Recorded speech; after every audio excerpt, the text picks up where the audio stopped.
दोस्तों, आपका टिकी कोचिंग राइज 2 में आपका वेलकम है। आज हम आपको लेसन 10 देखिए, लेसन 10 मानव कल्याण में सूक्ष्म जीव। देखिए, ये पहले डाल लीजिए लेसन 10। क्या है लेसन 10? उसके बाद देखिए मानव कल्याण में सूक्ष्म जीव। देखिए दिखाई दे रहा है आपको? ओके, मानव कल्याण में सूक्ष्म जीव। सूक्ष्म जीव आज पढ़ाते हैं। देखिए उसके बारे में एक एक पॉइंट को हम आपको बताते हैं। देखिए मानव कल्याण में सूक्ष्म हेडिंग डालिए सब लोग, सूक्ष्म जीव। हेडिंग आपकी रहेगी सूक्ष्म जीव रहेगी। सूक्ष्म जीव हेडिंग डालिए। देखिए आपकी हेडिंग सूक्ष्म जीव रहेगी। देखिए इसकी डेफिनेशन लिखिए। संसार के ऐसे जीव है जिन्हें नग्न आंखों से नहीं देखा जा सकता है उन्हें, ठीक है। देखिए संसार के ऐसे जीवधारी जिन्हें नग्न आंखों से देखा नहीं जा सकता उसे सूक्ष्म जीव कहते हैं, क्योंकि उनका अध्ययन सूक्ष्मदर्शी से ही संभव है। बस इतना ही, बहुत छोटा सा डेफिनेशन आपको लिखते हुए आगे निकल जाना है। अब सूक्ष्म जीव कौन कौन से होते हैं वो हम आपको बताते हैं। देखिए लेसन 10 है, ध्यान दीजिएगा। एक बार फिर हम आपको बता देते हैं। देखिए लेसन 10 है। लेसन 10 में से देखिए जो ये है सूक्ष्म जीव हेडिंग है, ठीक है। क्या है सूक्ष्म जीव? देखिए हेडिंग है। ओके, अगर आप लिख लिए तो आगे बढ़ें। नहीं लिख पाए? देखिए संसार के ऐसे जीव है जिन्हें नग्न आंखों से नहीं देखा जा सकता उन्हें सूक्ष्म जीव कहते हैं, क्योंकि उनका अध्ययन सूक्ष्मदर्शी की सहायता से ही संभव है। देखिए सूक्ष्म जीव ऐसे होते हैं जिसे हम नंगी आंखों से देख नहीं सकते हैं। क्या करते हैं? उसे नंगी आंखों से देख नहीं सकते हैं, केवल माइक्रोस्कोप से ही देखते हैं। केवल माइक्रोस्कोप में ही देखते हैं। जैसे सूक्ष्म जीव कौन कौन से हैं? जैसे जीवाणु, विषाणु, ठीक है, प्रोटोजोआ, है ना, प्रोटोजोआ, ये सब क्या है? सूक्ष्म जीव हैं जिसे हम अपनी नंगी आंखों से देख नहीं सकते। चलिए हम आगे बढ़ते हैं। देखिए आज ब्लैक बोर्ड से ना पढ़ा कर हम ऐसे ही पढ़ा रहे हैं। देखिए दोस्तों आगे, घरेलू उत्पादों में सूक्ष्म जीव, microbes in house hold products. देखो घरेलू उत्पादों में कौन कौन से जो सूक्ष्म जीवों का क्या यूज है क्या नहीं है ये हम आपको बताते हैं। देखिए सूक्ष्म जीव घरेलू खाद्य उत्पाद जैसे दही, मक्खन, पनीर, घी, ब्रेड आदि उत्पादित करने में विशिष्ट योगदान देते हैं, जिसे निम्न प्रकार से समझा जा सकता है। देखिए दिखाई ना दे, देखिए लाइट जला दे, चमक रहा है। चलिए देखिए दिखाई दे रहा है आपको, आप सभी को। देखिए आगे बढ़ते हैं। जैसे डेयरी में, देखिए इन डेयरी में दूध में देखिए है ना, दूध में देखिए ये जो क्या होता है, देखिए ध्यान से देखिए, स्ट्रेप्टोकोकस देखिए लैक्टिस एवं लैक्टोबैसिलस लैक्टिस नामक जीवाणु पाए जाते हैं। ओके, ये जीवाणु दूध में पाए जाने वाले लैक्टोज शर्करा का किण्वन करके लैक्टिक अम्ल बनाते हैं, जिसके कारण दूध खट्टा हो जाता है। दूध को 15 सेकंड से 71 सेकंड पर अथवा 62.8 सेल्सियस पर 30 मिनट तक गर्म करके शीघ्रता से ठंडा करने पर लैक्टिक अम्ल जीवाणु की संख्या कम, देखिए है ना, कम हो जाती है, परंतु इन जीवाणुओं के सभी बीजाणुओं की कोशिकाएं नष्ट होती है और रोगजनक जीवाणुओं की मृत्यु हो जाती है। इस क्रिया को पार्श्विकरण कहते हैं। क्या कहते हैं? पार्श्विकरण कहते हैं। ओके, देखिए आप लिख लीजिए। गन्ना दिखाई दे, देखिए देखिए हम आपको बड़ा भी कहीं दिखा देते हैं। देखिए ये तो बड़ा करने भी एक साथ पूरा नहीं दिखाई देगा। देखिए जो बहुत इम्पॉर्टेंट है, जहाँ जितना लिखना बस उतने दे आपको दे रहे हैं, इससे ज़्यादा नहीं। देखिए थोड़ा थोड़ा निशान लगा लगा आपको दे रहे हैं ताकि आप लोग लिखते चलिए। चलिए आगे बढ़ें। देखिए लिख लीजिए आराम आराम से। हो गया?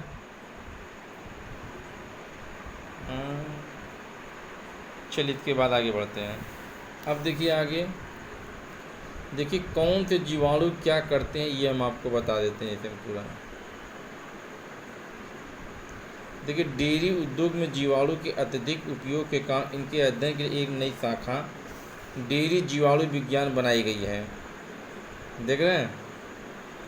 कुछ डेयरी पदार्थ इनके बनने में भाग लेने में जीवाणु निम्नलिखित हैं। जैसे दही में देखिए, दही को इंग्लिश में कार्ड कहते हैं, इस देखिए स्टेटो लैक्टिस। पनीर में देखिए लैक्टोबैसिलस लैक्टिस। मक्खन में स्टेटोकोकस लैक्टिस। दही में ठीक है लैक्टोबैसिलस देखिए क्या बुल्गेरिकस। देखिए ये सब जीवाणुओं के नाम लिख लीजिए। देखिए अगर न दिखाई दे आपको अच्छी तरह से, देखिए इसलिए हम आपको ब्लैक बोर्ड पर लिखने के बजाय किताब से भी कह देते हैं, तब लेक्चर आपको हम देते हैं लास्ट में। पहले आप लोग लिख लीजिए, उसके बाद हम आपको बताते हैं। देखिए दही,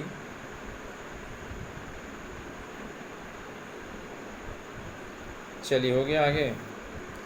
चलिए अब देखिए इडली और डोसा में देखिए ये सूक्ष्म जीवों के देखिए क्या कार्य हैं, वही हम बताते हैं आपको, चल रहे हैं। देखिए इडली और डोसा में उड़द की दाल और चावल के बने ढीले आटे में बैक्टीरिया द्वारा देखिए ठीक है कीटवन कराया जाता है, जिससे आटे में CO2 गैस निकलती है और आटा अधिक ढीला और मुलायम हो जाता है, क्योंकि कीटवन में एक आविरी श्वसन क्रिया है, जिसके लिए देखिए ल्यूकोस्टॉक और स्ट्रेप्टोकोकस देखिए फीकलिस जीवाणुओं का उपयोग किया जाता है।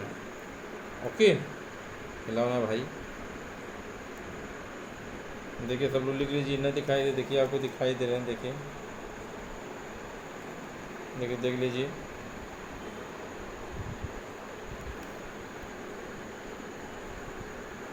दिखाई दिया।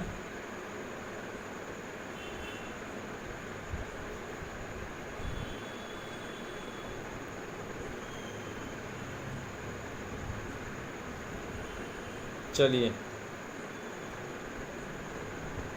देखिए सूक्ष्म जीवों का क्या क्या रोल है, वही हम आपको बताते चल रहे हैं। चलिए आगे बढ़ें।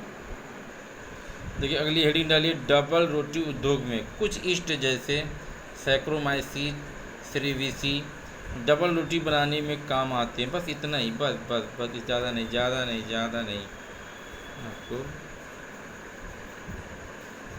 देखिए दिखाई दे रहा, चलिए ओके।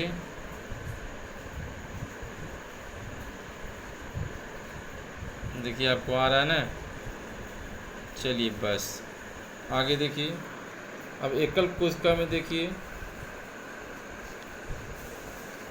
एकल कोशिका प्रोटीन सिंगल सेल प्रोटीन, देखिए इसको शॉर्ट फॉर्म में SCP कहते हैं। देखिए पहले हम लोग को नहीं मानते, लेकिन बाद में हम आपको बताते थे, हम लोग जब आप लोग समय पढ़ते थे। तो सिंगल सेल कोशिका जैसे अमीबा है, उसमें क्या होता है, एक कोशिकीय जीव है, उसी को SCP कहते हैं। देखिए कुछ बैक्टीरिया इस तरह शैवालों में से यह प्रोटीन औद्योगिक स्तर पर तैयार किया जाता है, जिसे SCP जो सिंगल सेल प्रोटीन सब प्रयोग सन 1966 में कैरोल एल देखिए AL के बाद क्या विल्सन, देखिए विल्सन है ये, ध्यान देखिए विल्सन ने किया। एकल कोशिका प्रोटीन उत्पादन 1960 से प्रारंभ हो। बस इतना देखिए लिखिए आप लोग। देखिए हमने आपको बताया, हमने कहा ना कि आपको एकदम बहुत छोटी छोटी चीज़ों में लिखवाएंगे, क्योंकि ज़्यादा बड़ा लिखवा क्या करेंगे। विल्सन है, देखिए विल्सन। ओके चलिए हो गया, आगे बढ़ें। देखिए छोड़ना नहीं चाहिए। चलिए फिर देखिए औद्योगिक उत्पादों में सूक्ष्म जीव जो हैं, देखिए दिखाई दे रहा है ना आपको। देखिए अनेक औद्योगिक उत्पादों जैसे शराब, सिरका को तो विनेगर कहते हैं, और शराब को वाइन कहते हैं। प्रतिजैविक औषधियाँ एंटीबायोटिक्स कहते हैं, एंटीबायोटिक्स तथा रसायन जैसे, देखिए ना, रसायन जैसे एंजाइम अम्लीय पदार्थ के निर्माण सूक्ष्म जीवों का अपना योगदान देते हैं। ये उत्पादन मानव कल्याण अत्यंत उपयोगी है, जिसे निम्न प्रकार से समझा जा सकता है। ठीक है, देखिए किडविट पे देखिए फर्मिनेटेड बीवरेज जानते हैं, देखिए जो शराब पीते हैं आप लोग। प्राचीन काल में देखिए प्राचीन काल में किण्वन के लिए सूक्ष्म जीवों का विशेषकर ईस्ट या देखिए ब्रीवस ईस्ट का प्रयोग किया जाता है। विभिन्न प्रकार के अल्कोहल पे देखिए हमने अल्कोहल कहा ना, उत्पादन जैसे वाइन, बियर, विस्की, ब्रांडी या रम आदि किण्वन द्वारा किए जाते हैं, इसलिए इसे ब्रीवर्स ईस्ट कहते हैं। यह अनाज और फलों के रस को किण्वित करके इथेनॉल में परिवर्तित कर देता है। यह क्रिया आवी होती है। देखिए जो इक्वेशन है, इक्वेशन भी लिख लीजिए आपका, देखिए यह हो जाएगा आपका, ठीक है। देखिए हमने आपसे कहा ना कि आराम आराम से आप लिखते चलेंगे, आपका होता जाएगा। ओके, नहीं देखिए बड़ा भी कह दे रहे हैं, जितने भी ज़्यादा करेंगे कट जाएगा। आप लोग आपके देखिए नोट बनवा रहे हैं, नोट ताकि अच्छी बन जाए। चलिए आगे बढ़ते हैं। नहीं ठीक है, देखिए जितना खाली खास उतने लिखवा रहे हैं। अब कैसे क्वेश्चन आएगा वो आपको भी बता देते। चलिए आगे बढ़ रहे हैं। देखिए तम्बाकू उद्योग में दूसरा देखिए पहला किण्वित था, दूसरा तम्बाकू है। कुछ जीवाणु जैसे बैलेसियस, देखिए मेगाथीरियम एवं माइक्रोकोकस कैंडिनस द्वारा तंबाकू की पत्ती में सुगंध एवं स्वाद बढ़ जाता है, जो कि इन जीवाणुओं के किण्वन क्रिया द्वारा होता है। ठीक, नहीं समझ में आया। देखिए तम्बाकू उद्योग में है कुछ जीवाणु जैसे बैलेसियस, देखिए बैक्टीरिया में जो माइक्रो कैंडिनस में क्या तम्बाकू की पत्ती में सुगंध एवं स्वाद बढ़ाने के देखिए क्या करती है, इसमें किण्वित करके उसको इस तरह देखिए उसको करते हैं। देखिए जब होता है, अब देखिए ऐसे ही नीचे देखिए चाय उद्योग में देखिए माइक्रो कैंडिस जो होती है द्वारा चाय की पत्तियों को किण्वित द्वारा क्यूरिंग किया जाता है। क्यों किया जाता है? क्योंकि इस क्रिया में चाय की पत्तियों का स्वाद क्या होता है, स्वाद आ जाता है। किण्वित करते हैं, किण्वित समझते हैं, जैसे जैसे होता है, जैसे तम्बाकू बनता है तो उसको गुड़ में क्या करते हैं, जो सड़ा हुआ गुड़ रहता है उसी में मिलाते हैं और उसका नशा उससे क्या होता है, बढ़ जाता है।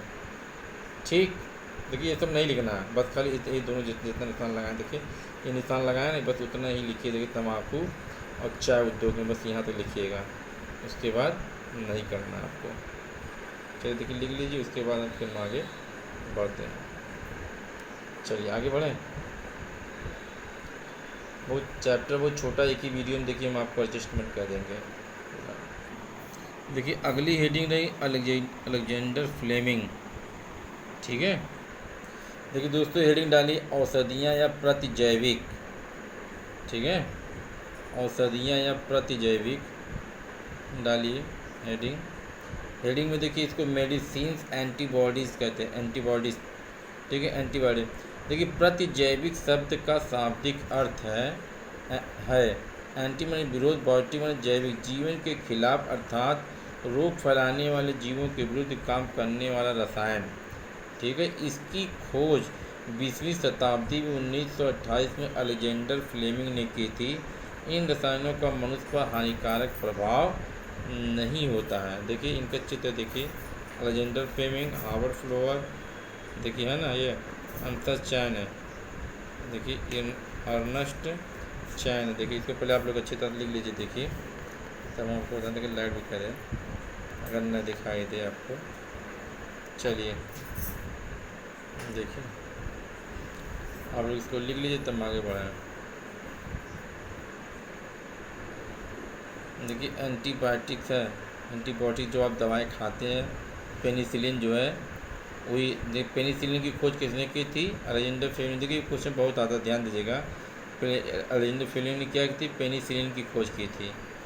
ठीक है, जो एंटीबायोटिक तो बहुत से लोगों में काम आता है। देखिए अलेक्जेंडर फ्लेमिंग ने अपने प्रयोग में पेनिसिलियम, देखिए नोटेडम कवक से पेनिसिलियम प्रतिजैविक प्राप्त किया। देखिए धीरे देखिए वो ताकि छूटे न पावन। पेनिसिलियम प्रतिजैविक प्राप्त किया, जो कि देखिए स्ट्रेप्टोकोकस ओरिस जीवाणु की वृद्धि को रोक देता है। यह घटना प्रयोगशाला में फ्लेमिंग ने देखा कि जो प्लेटें गंदी और बिना धुली हुई थी उन पर कवक उत्पन्न बताएं। देखिए कवक कैसे उत्पन्न होता है? जब गंदी चीज़ें होती हैं जो उस पर जिससे सफाई नहीं की जाती है तो छोटे छोटे फफूंदी जानते हैं ना, वही कवक होती है। वही कवक उगाएँ तो देखिए अर्नस्ट चैन और हार्वर्ड फ्लोवर ने पेनिसिलिन को एक शक्तिशाली एवं प्रभावशाली एंटीबायोटिक, देखिए एंटीबायोटिक के रूप में प्रस्तुत किया। इनका प्रथम व्यापक उपयोग द्वितीय विश्व युद्ध में 1945 में सैनिकों के लिए किया गया, और इस प्रतिजैविक की खोज के लिए फ्लेमिंग, चैन और फ्लोर को 1945 में नोबेल पुरस्कार दिया गया। ठीक, नोबेल पुरस्कार दिया गया। देखिए ध्यान से देखते रहिए। नोबेल पुरस्कार उन्हें क्यों दिया गया था? क्योंकि उन्होंने पेनिसिलिन नामक की खोज की थी। और सबसे पहले किसने किया था? अलेक्जेंडर फ्लेमिंग ने किया था।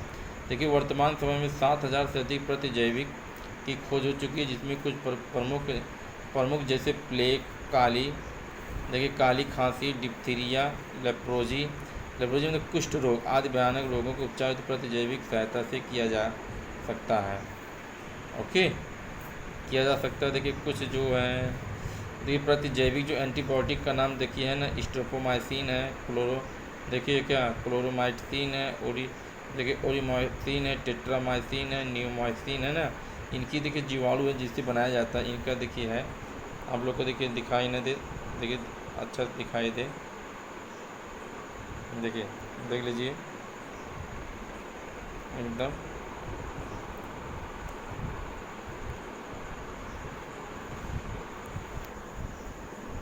देखिए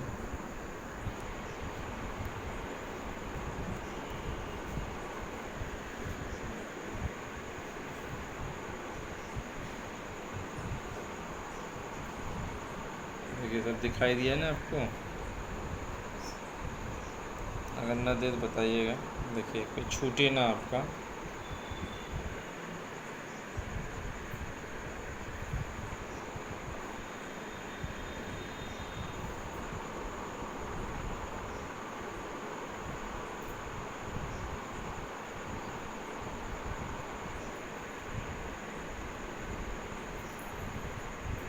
चलिए नीचे भी देख लीजिए, थोड़ा से है।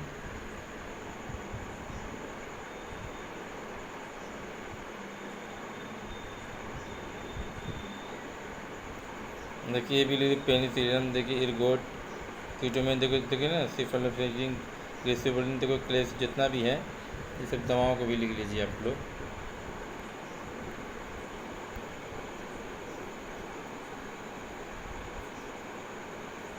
चलिए आगे बढ़ते हैं। देखिए एग्जाम में क्वेश्चन कैसे आता है, पेनिसिलिन की खोज किसने की थी? देखिए वीजामैन ने, स्मिथ ने, फ्लेमिंग ने। तो आंसर इसका आपका फ्लेमिंग रहेगा। इसलिए देखिए इस तरह क्वेश्चन आएगा, आप लोग ध्यान दीजिएगा कि पेनिसिलिन की खोज किसने की थी। देखिए ऐसे आएगा।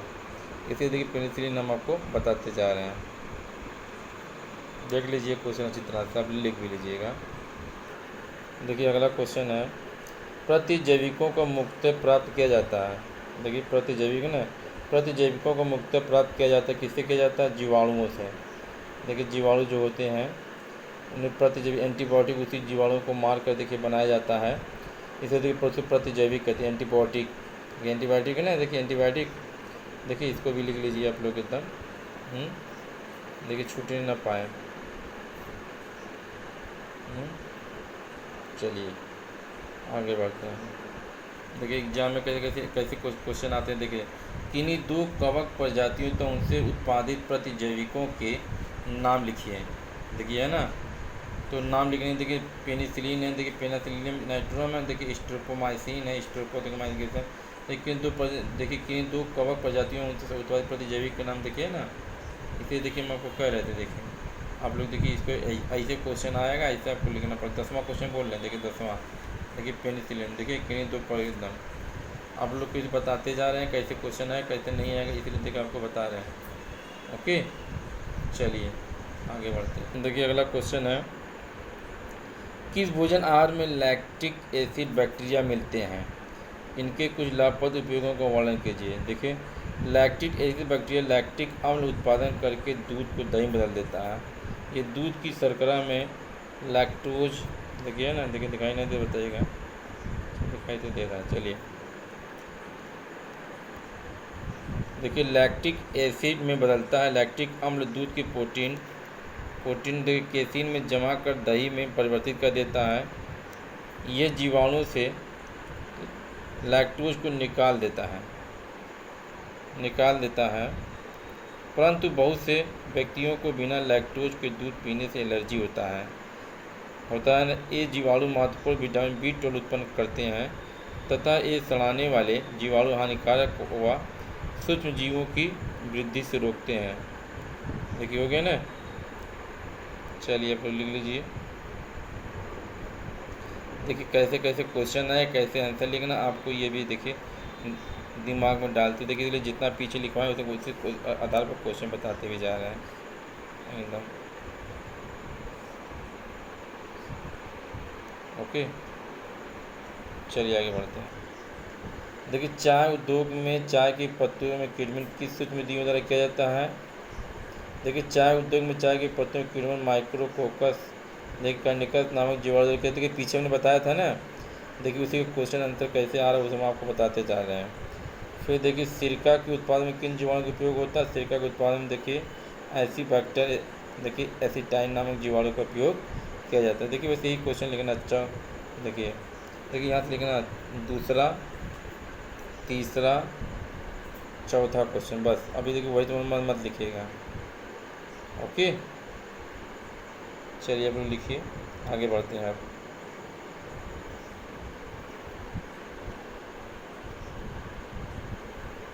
चलिए देखिए अगला क्वेश्चन, प्रतिजैविक से आप क्या समझ किन्हीं दो प्रतिजैविकों के नाम लिखे। देखिए ना बहुत अच्छा क्वेश्चन है।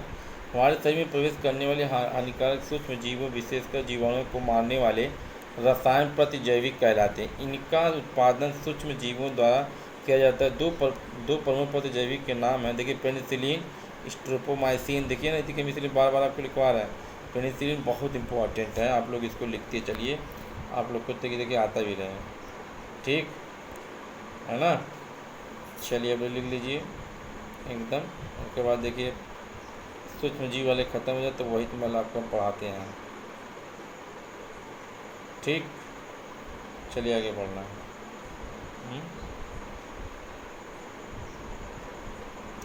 देखिए लिख लीजिए, आगे नहीं बढ़ेंगे अगर जब तक नहीं होगा आपका।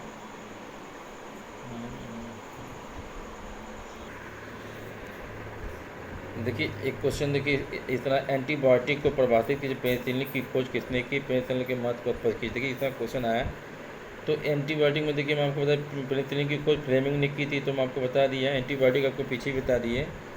देखिए इसका जो है पेनिसिलिन का महत्व क्या है ये हम आपको बता देते हैं। देखिए ये देखो नहीं लिखा है। ये एक प्रतिजैविक है। देखिए ना ये एक प्रतिजैविक, इसका उपयोग बहुत से जीवाणुओं देखिए जीवाणु जनित जैसे रोग, सिफिलिस, गठिया, डिप्थीरिया, फेफड़े का संक्रमण आदि के उपचार में किया जाता है। देखिए ना ये, ताकि आपको देखिए आ जाए पूरी अच्छी तरह से। देखिए लिखते चलिए, ये तो एंटीबायोटिक आपका ख़त्म हो जाए, सूक्ष्म जीव वाला आपका देखिए ख़त्म हो जाए। चलिए अब लिख लिए, अब आगे बढ़ते हैं आपको। देखिए अगला हेडिंग वाहित मल उपचार में सूक्ष्म जीव, माइक्रोब्स इन सीवरेज ट्रीटमेंट है ना। देखिए आज हमारे शहरों कस्बों के घरों से निकलने वाले मल मूत्र के रूप में व्यर्थ जल वाहित मल कहलाता है। क्या करता है, वाहित मल कहता है। इन वाहित मलों को नदियों, झरनों एवं जलाशयों में सीधे डालना हानिकारक होता है, क्योंकि देखिए इसमें पॉइंट देखिए, इसमें कार्बनिक पदार्थों की बड़ी मात्रा होती है जो स्वच्छ जल को दूषित करती हैं। इसमें रोग जनकी सूक्ष्म जीव अधिक होते हैं। इसमें हानिकारक अकार्बनिक तत्व होते हैं। देखिए यही वही मल जो है आजकल हमारे मोदी जी भी कर रहे हैं। क्या कर रहे हैं, देखिए सीवरेज बनवा रहे हैं ना, इससे लैट्रिन से निकलने वाला जो गंदा पानी है देखिए वो निकल के जाएगा। इसको क्या करेंगे, सफ़ा करके अब आपको फिल्टर करके पीने के लिए भेजेंगे। समझ लीजिए कौन सा पानी आप लोग पिएंगे। देखिए सीवरेज बनवा रहे हैं, यही सीवरेज का काम है। देखिए ये वाहित मल है आपका, आप लोग ताकि अच्छी तरह से जान जाएं। चलिए देखिए आप लोग आगे बढ़ते हैं फिर एकदम। अब इसमें से क्वेश्चन आपको दिखाते हैं कैसे क्वेश्चन आपको आते हैं। देखिए एग्जाम में देखिए इस तरह क्वेश्चन आता है, वाहित मल से आप क्या समझते हैं, वाहित मल हमारे लिए किस प्रकार से हानिकारक होते हैं। देखिए इसलिए देखिए क्वेश्चन दिखाते जा रहे हैं कैसे क्वेश्चन आने हैं और कितना लिखना आपको है। देखिए वो लिख लेंगे तो आप क्वेश्चन देख के ऐसे लिखते चलिए आप लोग, ताकि देखिए आपको ज़्यादा नॉलेज हो जाए। लिखने में आपको एग्ज़ाम देने में परेशानी नहीं, कितना लिखना कितना आपको करना है। देखिए प्रतिदिन नगरों शहरों से व्यर्थ जल बड़ी मात्रा में जनित होता है। इस व्यर्थ जल के प्रमुख घटक मनुष्य का मल मूत्र है। नगर में इस व्यर्थ जल को वाहित मल सीवेज कहते हैं। ठीक है। वायु मल सीवरेज का कार्बनिक पदार्थ बड़ी मात्रा तथा सूक्ष्म जीव पाए जाते हैं जो अधिकांश रोगजनकी हैं। वायु मल में ऑक्सीजन की कमी होती है, इसलिए कार्बनिक पदार्थों का विघटन भी नहीं हो पाता। इसके फलस्वरूप वायु मल वातावरण को क्या करते हैं, प्रदूषित कर देते हैं। देखिए वही बताएं, लेकिन देखिए कैसे कैसे आएगा, देखिए आप लोगों को लिखवाते जा रहे हैं। चलिए आप लोग को आ गया, आगे बढ़ते हैं। जब आप देखेंगे तभी तो आएगा। चलिए हो गया आपका। देखिए इस तरह भी क्वेश्चन देखिए 2 नंबर में वायुमल उपचार में सूक्ष्म जीवों के महत्व को स्पष्ट है। देखिए सूक्ष्म जीव का कहाँ कहाँ रोल है ये देखिए हम आपको बताते जा रहे हैं। देखिए इसमें लिखेंगे, देखिए जहाँ से ये रेड लगा, प्रतिदिन नगर शहरों से व्यर्थ जल की बड़ी मात्रा जनित होती है। इस व्यर्थ जल का प्रमुख घटक मनुष्य का मलमूत्र है। मलमूत्र जैसे देखिए लैट्रिन में जो पानी है मलमूत्र। नगर के इस व्यर्थ जल को वाहित मल सीवेज कहते हैं। इसमें कार्बनिक पदार्थ की बड़ी मात्रा तथा सूक्ष्म जीव पाए जाते हैं जो अधिकांश रोगजनकी होती है। इसे प्राकृतिक जल स्रोतों जैसे नदी झरने में सीधे क्या विसर्जित किया जाता है। इसे प्राकृतिक जल स्रोतों जैसे नदी के विसर्जित किया जाता है। विसर्जन से पूर्व वायुमल का उपचार पर पोषित सूक्ष्म जीव वायुमल संयंत्र में किया जाता है ताकि वह प्रदूषण मुक्त हो सके। देखिए कितना वायुमल का है, देखिए ठीक है। वायुमल का देखिए कहाँ है, देखिए ये बता दिए। वायुमल भी आपका ख़त्म हो गया। पीछे देखिए क्वेश्चन छूटा हुआ उसको भी आपको बताया, थोड़ा सा लिख लीजिए तब आपको आगे बढ़। देखिए क्वेश्चन है उपचार, देखिए उपाचार दौरान सूक्ष्म जीवों को निष्कासन करते हैं, है ना। किण्वन से आप क्या समझते हैं, प्रयोग द्वारा सिद्ध कीजिए कि खमीर ईस्ट में ग्लूकोज शर्करा विलयन में CO2 उत्पन्न होती है। देखिए इसकी क्वेश्चन 1 नंबर का है, देखिए कितना लिखना है वो हमको। देखिए किण्वन आपको बताया था कैसे कैसे लिखना है। देखिए इसका देखिए आंसर यही है। देखिए इसके लिए बहुत छोटा सा लिखना है, बहुत ज़्यादा नहीं।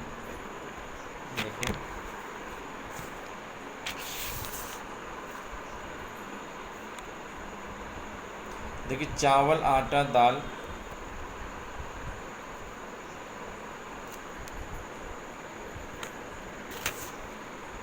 देखिए चावल आटा दाल कवर नरम आटा जिसका प्रयोग डोसा इडली बनाने में होता है जीवाणु द्वारा किण्वित होता है। इस आटे का फूला हुआ दिखना CO2 उत्पादन के कारण होता है।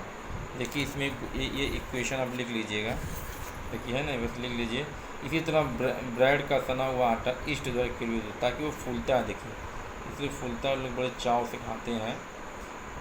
ओके चलिए आप लोग लिख लीजिए, आप लोग लिख लीजिए तो आगे फिर बढ़ते हैं। क्योंकि चैप्टर बहुत बड़ा नहीं है, बहुत छोटा ही है, लेकिन फिर भी हम आपको बताते हुए चल रहे हैं। देखिए अगली हेडिंग रहेगी बायोगैस के उत्पादन में सूक्ष्मजीव, microbes in production in biogas.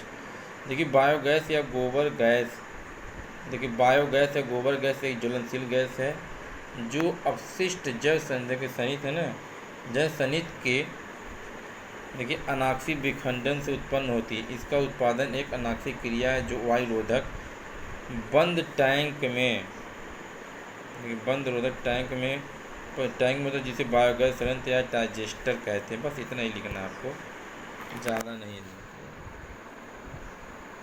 Okay चलिए इतना आप लोग लिखिए। फिर इसके बाद बायोगैस में क्या क्या होते हैं वो चीज़ें हम आपको बता देते हैं। चलिए देखिए बायोगैस के घटक गैसों के नाम लिखिए जिससे मनुष्य को होने वाले 2 लाभ हों। देखिए बायोगैस एक प्रकार देखिए गोबर गैस होता है। देखिए बायोगैस में बताए थे कि गोबर से बायोगैस बनाया जाता है। बायोगैस एक प्रकार गैस के मुक्त है जिसमें मीथेन शामिल है का मिश्रण है जो सूक्ष्म जीविता सक्रियता द्वारा उत्पन्न होता है। कुछ बैक्टीरिया जो सेलुलोजी पदार्थों को अवायवीय रूप से उगते हैं तो वह CO2 तथा H2 के साथ साथ बड़ी मात्रा में मीथेन भी उत्पन्न करते हैं।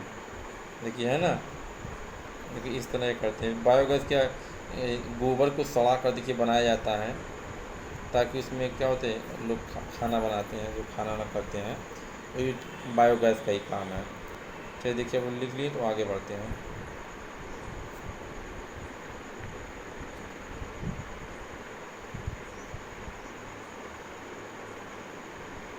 चलिए आगे बढ़ते हैं। देखिए जैव उर्वरक के रूप में सूक्ष्म जीव माइक्रोस इन, देखिए फर्टिलाइजेशन, देखिए बिफोर फर्टिलाइजेशन, देखिए कुछ जीवाणु जो भूमि के पोषक गुणवत्ता को उर्वरता शक्ति को बढ़ाते हैं जैव उर्वरक कहलाते हैं। क्या कहलाते हैं? बायो फर्टिलाइजर कहलाते हैं। देखिए एक लाइन की डेफिनेशन है, देखिए एक लाइन देखिए यहाँ से यहाँ तक है, देखिए एकदम पास से देखिए। कुछ जीवाणु जो भूमि की गुणवत्ता को उर्वरा शक्ति को बढ़ाते हैं जैव उर्वरक कहलाते हैं। देखिए मैंने बताया ना कि एक लाइन में आपको पूरे बता दिए ताकि आपको आ जाए, बस एक ही लाइन का अर्थ है पूरे एकदम। ओके चलिए लिख लीजिए आप लोग, ज़रूरत थोड़ा सा और लिखवाएंगे ज़रूरत के बारे में, तब जाएगा आपका हो जाएगा।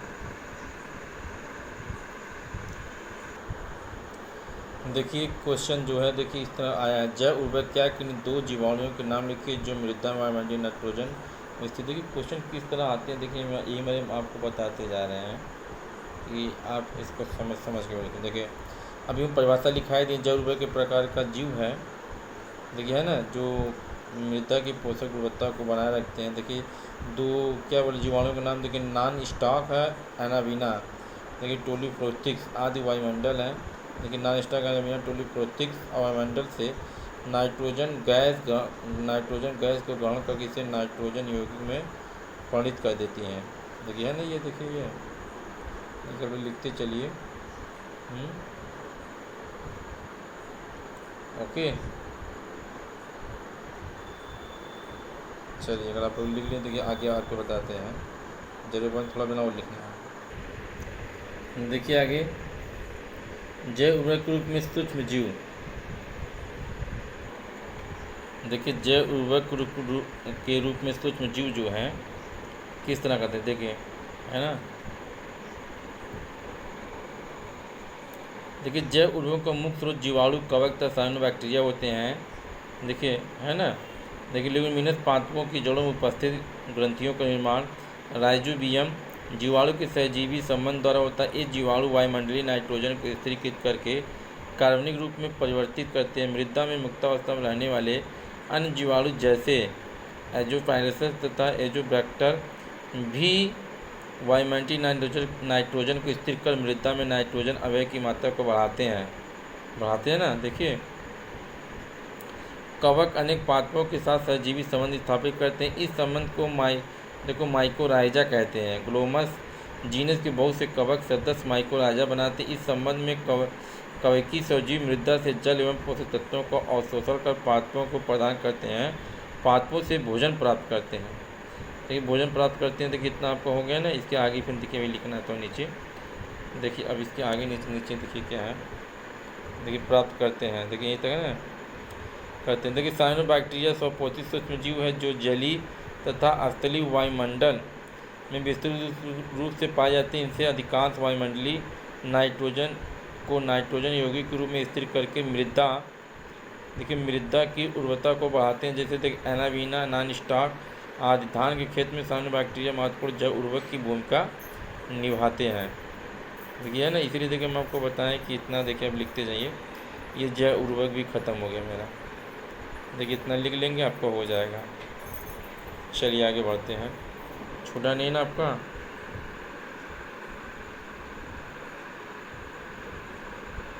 देखिए आपको इसे पूरा दिखा देंगे।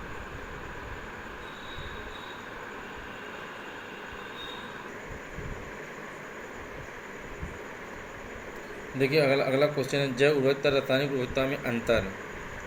देखिए अंतर क्या है जैव उर्वरक और रासायनिक उर्वरक, देखिए है ना। देखिए अंतर कैसे, जैव उर्वरक तथा रासायनिक उर्वरक में अंतर। देखिए जैव उर्वरक तथा रासायनिक उर्वरक ये जीव होते हैं जो कि मृदा की उर्वरकता को बढ़ाते हैं। ये संश्लेषित रसायन होते हैं जो कि मृदा में विशेष पोषक तत्व प्रदान हेतु मिश्रित किए जाते हैं। देखिए मृदा को लगभग सभी पोषक तत्व प्रदान करते हैं, परंतु ये बहुत धीमी गति से होते हैं। देखिए मृदा को विशेष पोषक तत्व प्रदान करते हैं परंतु बहुत तीव्र। देखिए एक दूसरे के देखिए अपोजिट हैं। देखिए आपको सही दिखाई दे रहा है कि नहीं दे रहा है, चलिए ताकि आपको आ जाए। ओके देखिए इस तरह आप लोग इसको लिखते चलिए, आगे बढ़ते चलिए। अगर आपको आ रहा है तो अच्छी बात है, नहीं कोई बात ही नहीं है। चलिए देखिए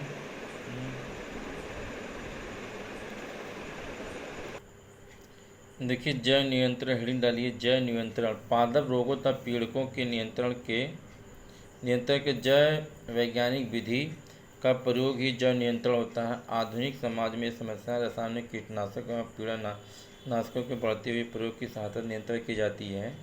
ये रसायन मनुष्यों तथा जीव जंतुओं के लिए अत्यंत विषैले तथा हानिकारक होते हैं।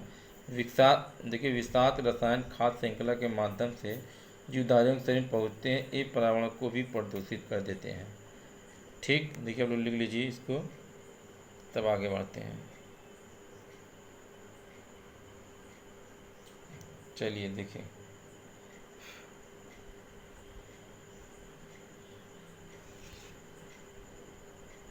ओके। देखिए एग्जाम में कैसे क्वेश्चन आए हैं। घरेलू उत्पादन औद्योगिक उत्पादन में सूक्ष्म जीवों के महत्व को समझिए। बहुत बार आता है, बहुत इंपॉर्टेंट है। देखिए कोई भी क्वेश्चन देखिए कैसे आता है, देखिए इसीलिए कह चैप्टर में देखिए क्वेश्चन बहुत इंपॉर्टेंट है, इसलिए हम आपको बता रहे हैं। हम प्रतिदिन सूक्ष्म जीवों अथवा उनसे व्युत्पन्न पदार्थों का प्रयोग करते हैं। इनका सामान्य उदाहरण दूध से दही का उत्पादन। सूक्ष्म जीव जैसे लैक्टोबैसिलस तथा अन्य जिन्हें सामान्यतः लैक्टिक एसिड बैक्टीरिया कहते हैं, दूध में वृद्धि करते हैं, उसे दही में परिवर्तित कर देते हैं। देखो लैक्टोबैसिलस एसिड जो है दूध से दही बनने की जो क्रिया होती है और इसके कार्य हैं। देखिए इस तरह क्वेश्चन आते हुए हैं। देखिए कैसे कैसे, इसलिए हम आपको बताते जा रहे हैं कि कैसे कैसे करना, कैसे कैसे नहीं करना है। ओके, थोड़ा देखते भी जाइए तभी आपको समझ में। देखिए अब इधर देखिए, अभी पूरा नहीं हुआ है।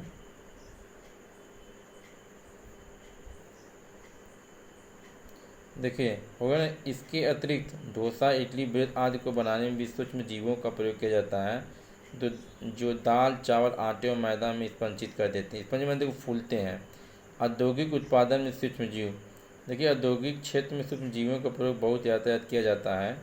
सूक्ष्म जीव विशेषकर ईस्ट साइक्रोमाइसिस देखिए प्रयोग प्राचीन काल से ही वाइन, बियर, विस्की, रम आदि उत्पादन में किया जाता है। सूक्ष्म जीवों द्वारा प्रतिजैविक एंटीबायोटिक का उत्पादन होता है। यह प्रमुख एंटीबायोटिक पेनिसिलिन के उत्पादन में पेनिसिलिन नोनिटम नामक सूक्ष्म जीव से किया जाता है। कुछ विशेष प्रकार के रसायन जैसे कार्बनिक अम्ल, अल्कोहल, एंजाइम आदि व्यावसायिक तथा औद्योगिक उत्पादन में सूक्ष्म जीवों को बड़े पैमाने पर प्रयोग किया जाता है। उदाहरणतः एस्टिक अम्ल का उत्पादन, देखिए एसिटोबैक्टर एस्टाइल एथनॉल का उत्पादन सैक्रोमाइसिन नामक सूक्ष्म जीवों में किया जाता है। देखिए ना, देखिए ओके। चलिए आगे बढ़ते हैं। देखिए आपका चैप्टर ख़त्म हो रहा है।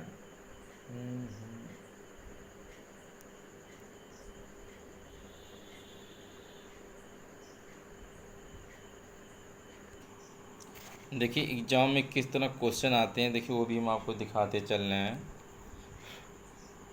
ओके, देखिए पहला क्वेश्चन, दूध की लैक्टोज शर्करा को लैक्टिक अम्ल में बदलने वाले जीवाणु का नाम लिखिए। देखिए है ना, कौन सा जीवाणु बताते हैं। देखिए स्ट्रेप्टोमाइसिन लैक्टिक अम्ल, देखिए ना अति लघुत्तरी क्वेश्चन कैसे कैसे आए, देखिए वो भी हम आपको बताते जा रहे हैं। आप लिखना चाहें लिख लीजिए, नहीं कोई बात ही नहीं, लेकिन लिख लेंगे तो अच्छे रहेगा, थोड़ा नॉलेज बढ़ाता रहेगा। देखो हिस्टोरिकल लैक्टिक अम्ल लैक्टिक एसिड बैक्टीरिया दूध की लैक्टोज शर्करा को, देखिए ना देखिए शर्करा को लैक्टिक एसिड में बदलते हैं, क्रिया में भाग लेते हैं। देखिए पेनिसिलिन का आविष्कार किसने किया, तुम्हें पता है, अलेक्जेंडर फ्लेमिंग ने पेनिसिलिन का आविष्कार किया था। देखिए है ना, फिर देखिए योगर्ट क्या है, देखो लैक्टोबैसिस, देखिए है ना लैक्टोबैसिस बुल्गेरियम 40 से 46 सेंटीमीटर जमकर इस तरह आंशिक किण्वन किया जाता है जिसमें पोषक तत्वों का योगर्ट प्राप्त होता है। ओके, देखिए दो प्रतिजैविक का नाम, देखिए पेनिसिलिन स्टोमासिन बताएं। वहित मल क्या है, देखिए बताया ना कि शहरों और कस्बों से निकलने वाले मलमूत्र भेद जल को वहित मल कहलाता है। देखिए जैव नियंत्रण सब क्या समझते हैं, पादप रोगों और कीटों की रोकथाम में जैव वैज्ञानिकों बीच का प्रयोग जैव नियंत्रण ही कहलाता है। चलिए देखिए हम आपको इसे ही बता दिए। देखिए बस आपको थोड़ा सा और करवाते हुए निकलेंगे, बस आपका हो गया पूरा। देखिए क्वेश्चन है, दूध को दही में बदलने वाले लैक्टिक एसिड बैक्टीरिया का प्रयोग किया। देखिए ध्यान दीजिए, लगे कन्फ्यूज मत, दूध से दही बदलने के जो है लैक्टिक एसिड बैक्टीरिया का प्रयोग किया जाता है। देखिए बस थोड़ा सा सब किए भी, फिर भी वैसे हम आपको थोड़ा बताते जा रहे हैं ताकि आपको थोड़ा सा दिमाग माइंड। देखिए दोस्तों, एक क्वेश्चन ये भी आंसर इसका ले लीजिए, जैविक खाद क्या है, इसका बोलेंगे नहीं। देखिए आप कर लीजिए, आप लोग करके बताइए हमारा वीडियो कैसा लगा। जरूर आप लाइक, जैविक खाद क्या है उसका पढ़ लेंगे या लिख लेंगे, दो भी अच्छा है। आपको मेरा वीडियो कैसा लगा, जो लाइक सब्सक्राइब कमेंट हमको बताइएगा। देखिए ये चैप्टर ख़त्म हो गया। देखिए इसीलिए हम आपको इसमें लेक्चर थोड़ा ब्लैक बोर्ड पर नहीं दिए, इसलिए हम आपको इसमें बता दिए। देखिए रासायनिक कीड़ानाशी उर्वरकों दवाइयों के स्थान प्राकृतिक गैस का खाद भूमि की उर्वरा शक्ति बढ़ाने के लिए सूक्ष्म जीव जैसे जीवाणु नीलहरित शैवाल तक का उपयोग किया, जिससे कृषि में रासायनिक दुष्प्रभाव बचाया जाता है। इस गोबर खाद को क्या कहते हैं, जैविक खाद्य कहते हैं। देखिए आप लोगों को देखिए समझ में आया कि नहीं आया, हमको कमेंट बॉक्स में हमको जरूर बताइएगा।